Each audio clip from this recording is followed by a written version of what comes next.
Hello friends, welcome back to Prem Bhatia.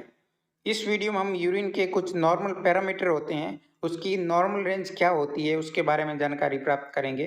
तो यदि आप कोई एक यूरिन की रिपोर्ट देखते हैं तो उसको समझने के लिए आपको इसके जो पैरामीटर होते हैं उसके बारे में, उसकी नॉर्मल रेंज के बारे में जानकारी होनी चाहिए। तो इस वीडियो में हम केवल उनके नॉर्मल रेंज के बारे में बात करेंगे। और यूरिन एनालिसिस काफ़ी बड़ा सब्जेक्ट है जिसमें कई सारे वीडियो बन सकते हैं, तो फ्यूचर के कई वीडियो में आपको इसकी जानकारी मिलती रहेगी। इसके अलावा हमने और भी कई वीडियो यूरिन पैरामीटर के बारे में डिस्कस किए हैं, तो उसके बारे में जानने के लिए आप हमारे प्लेलिस्ट यूरिन एनालिसिस में जाइए, उसमें काफ़ी सारे वीडियो है। तो आप जानते हैं कि यूरिन को मुख्य रूप से 3 प्रकार से चेक किया जाता है। एक तो होता है फिजिकल एग्जामिनेशन, दूसरा है केमिकल एग्जामिनेशन और तीसरा होता है माइक्रोस्कोपिक एग्जामिनेशन। फिजिकल एग्जामिनेशन वह होता है जिसमें आप केवल देख के पता लगा सकते हैं कि यूरिन में क्या क्या प्रॉब्लम होती है। इसमें कई सारे पैरामीटर है जिसकी हम बात करेंगे। तो इसमें फिजिकल एग्जामिनेशन में हमारा जो पहला पैरामीटर है वो है वॉल्यूम का। यदि कोई व्यक्ति यूरिन पास करता है तो उसका वॉल्यूम कितना होना चाहिए, कितना अमाउंट होना चाहिए। तो एक सामान्य व्यक्ति जो यूरिन पास करता है वो 50 ml से लेके 200 ml तक यूरिन पास करता है तो वो नॉर्मल माना जाता है, और कई बार यदि इसको 300 ml तक भी नॉर्मल माना जाता है। तो यदि यूरिन की वॉल्यूम 500 ml से भी अधिक होती है तो इसे पॉलीयूरिया कहा जाता है। यदि इसकी मात्रा 20 ml से भी कम होती है तो इसे ओलिगोयूरिया कहा जाता है। तो पॉलीयूरिया की कंडीशन डायबिटीज़ में देखने को मिल सकती है। उसी प्रकार से जो ओलिगोयूरिया है उसकी कंडीशन रीनल और पोस्ट रीनल कंडीशन में देखने को मिल सकती है। और हमारा जो दूसरा पैरामीटर है वो है यूरिन का कलर। एक नॉर्मल यूरिन का कलर हल्के पीले रंग का होता है। यदि यह बहुत ज़्यादा पीले कलर का है, डार्क येलो है, ब्राउन है, वाइटिश है, या red colour, blue colour, green colour, pink colour ऐसा दिखाई दे रहा है तो वह एबनॉर्मल है। नेक्स्ट हमारा जो पैरामीटर है वो है अपीयरेंस। अपीयरेंस यानी यूरिन देखने में कैसा दिखाई देता है। तो एक नॉर्मल यूरिन होता है वो देखने में क्लियर होता है, उसमें किसी प्रकार की टर्बिडिटी, हैजीपन या स्मोकी इस तरह का देखने को नहीं मिलता है। यदि इस तरह का दिखाई देता है तो वह एबनॉर्मल यूरिन होता है, और ये अलग-अलग कंडीशन में अलग-अलग हो सकता है। जैसे हैज़ी है, टर्बिड है तो उसमें पस सेल्स हो सकती है, यूटीआई हो सकता है। और जो चौथा पैरामीटर फिजिकल एग्जामिनेशन में है वो है यूरिन की गंध। यूरिन की एक स्पेशल एरोमेटिक गंध होती है जिसको कोई भी पहचान सकता है। इसमें अगर कोई दूसरे प्रकार की स्मेल आए, फ्रूटी स्मेल आए या सड़न युक्त या बदबूदार गंध आए तो यह एबनॉर्मल यूरिन को बताता है, वो आप गंध से भी पता कर सकते हैं। नेक्स्ट हमारा पैरामीटर है सेडिमेंट फॉर्मेशन, अर्थात यदि हम यूरिन को कुछ समय के लिए किसी पात्र में रख देते हैं तो उसमें कुछ पार्टिकल नीचे जम जाते हैं, तो ऐसा नहीं होना चाहिए। एक नॉर्मल यूरिन में किसी प्रकार के सेडिमेंट की अनुपस्थिति पाई जाती है। यदि थोड़ा बहुत सेडिमेंट पाया जाता है तो वह नॉर्मल होता है, लेकिन यदि बहुत अधिक सेडिमेंट देखने को मिल रहा है तो वह एबनॉर्मल होता है। नॉर्मल यूरिन में कोई भी सेडिमेंट दिखाई नहीं देता है। तो ये जो हमने पैरामीटर बताए थे वो आप कोई भी व्यक्ति बिना कोई उपकरण से केवल देखने से पता कर सकता है। इसके अलावा 2 और पैरामीटर है जिसको देखने के लिए आपको कुछ आवश्यक उपकरण या स्ट्रिप की ज़रूरत पड़ सकती है। जैसे पीएच, पीएच देखने के लिए आपको पीएच स्केल या पीएच मीटर की आवश्यकता पड़ सकती है। तो एक नॉर्मल यूरिन का पीएच एसिडिक होता है, अम्लीय होता है। तो यदि हम यूरिन के औसत पीएच की बात करें तो वह 6.5 होता है, और इसकी जो एवरेज रेंज होती है वो 4.5 से 7.5 के बीच होती है।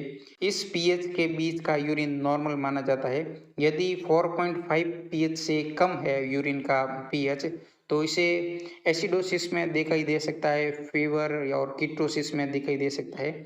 इसी प्रकार से यदि यूरिन का जो पीएच है वो एल्कलाइन है, वो वोमिटिंग में, अल्सर जैसे कई कारणों में दिखाई दे सकता है।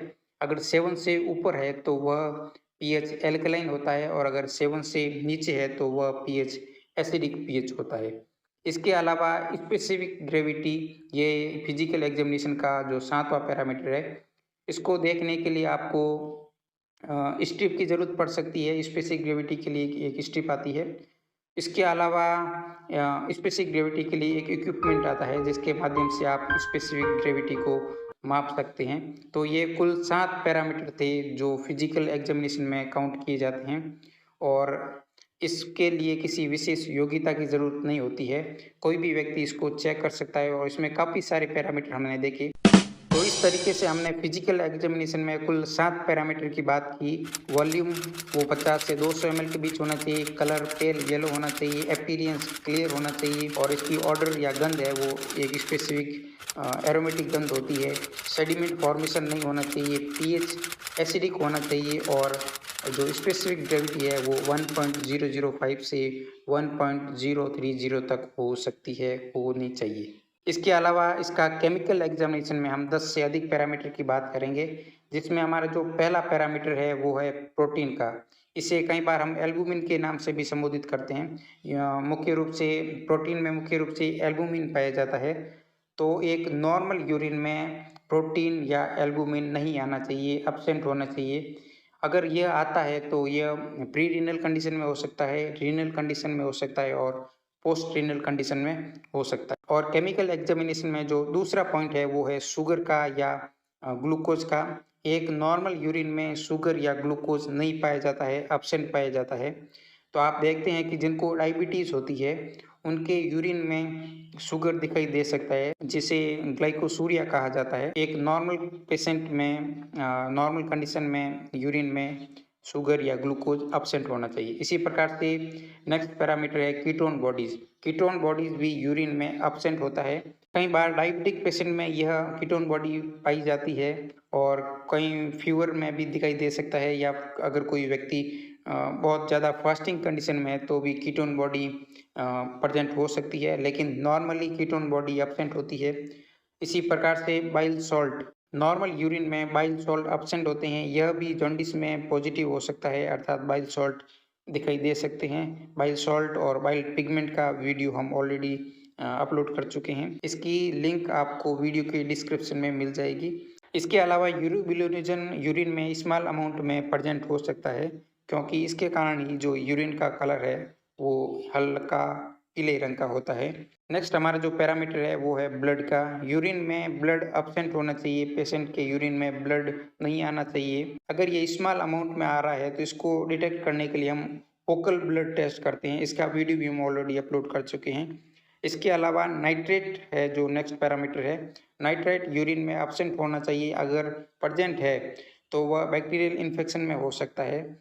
इसी प्रकार से नेक्स्ट पैरामीटर है बिलिरुबिन और एस्कॉर्बिक एसिड। ये दोनों जो पैरामीटर है नॉर्मल यूरिन में एब्सेंट होने चाहिए। तो इस प्रकार से आपने देखा कि ये जो 10 पैरामीटर हमने बात की, protein, sugar, ketone bodies, bile salt, bile pigment, urobilinogen, blood, nitrite, bilirubin और एस्कॉर्बिक एसिड, यह यूरिन में एब्सेंट होना चाहिए। किसी प्रकार की केमिकल की अनुपस्थिति होनी चाहिए। अगर इन पैरामीटर में कोई भी पैरामीटर अगर यूरिन में प्रेजेंट पाया जाता है तो वह एबनॉर्मल होता है।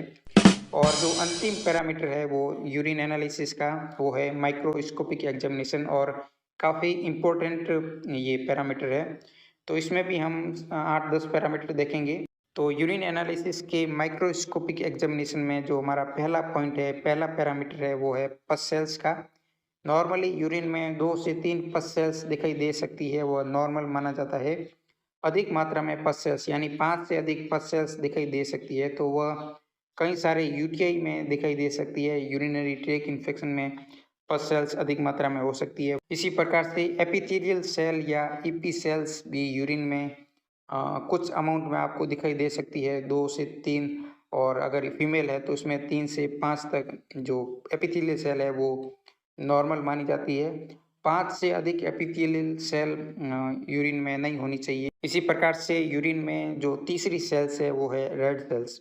नॉर्मल यूरिन में रेड सेल्स एब्सेंट होती है, वह नहीं दिखाई देती है, और अगर दिखाई देती है तो इसका अर्थ हुआ है कि यूरिन में ब्लड आ रहा है, रेड सेल्स आ रही है, जो कि नॉर्मली नहीं आती है। इसके अलावा यूरिन का जो हमारा नेक्स्ट पैरामीटर है वो है कास्ट। यूरिन में किसी प्रकार की कास्ट दिखाई नहीं देती है।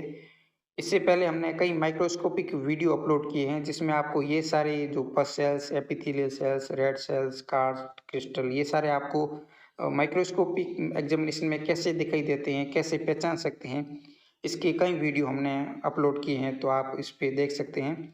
कास्ट के बारे में भी हमने एक डिटेल वीडियो पोस्ट किया है, इसमें हमने hyaline cast, waxy cast, granular, fatty, red cast, pus cast इसके बारे में जानकारी प्राप्त की है।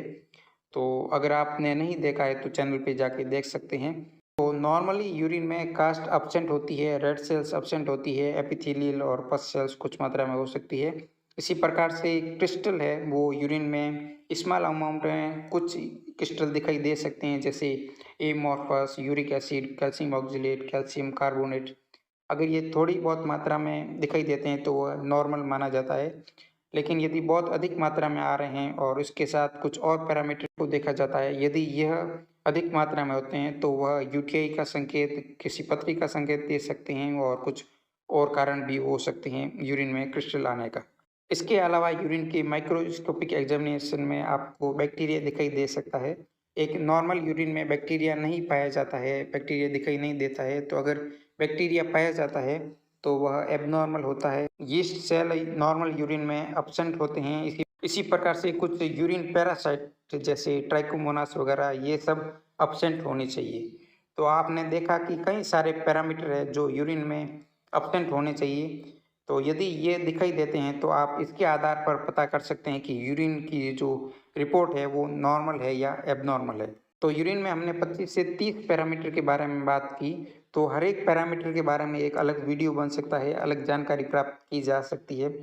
तो अगर आप ये जानकारी प्राप्त करना चाहते हैं तो हमारे चैनल पे बने रहना होगा, क्योंकि ऐसे ही फ्यूचर वीडियो आपको मिलते रहेंगे। तो यह वीडियो केवल नॉर्मल रेंज के बारे में था। तो आप देख रहे हैं कि यह वीडियो भी काफ़ी लंबा हो गया, केवल हमने नॉर्मल रेंज के बारे में बात की। तो यदि हम देखें कि यह किस कंडीशन में दिखाई दे सकता है, इसके लिए क्या किया जा सकता है, कौन सा टेस्ट किया जाता है और टेस्ट किस प्रकार से प्रैक्टिकली कर सकते हैं, तो इसके लिए कई सारे वीडियो हो सकते हैं। तो आई होप ये जानकारी आपको पसंद आई होगी। तो पसंद आई है तो लाइक कर लीजिएगा, और यदि चैनल पे पहली बार है तो चैनल को सब्सक्राइब करके बेल आइकन दबा के ऑल को सेलेक्ट कीजिएगा और अपने फ्रेंड के साथ शेयर कीजिएगा। चलिए मिलते हैं एक और फ्यूचर वीडियो में, तब तक के लिए bye bye. Thank you very much.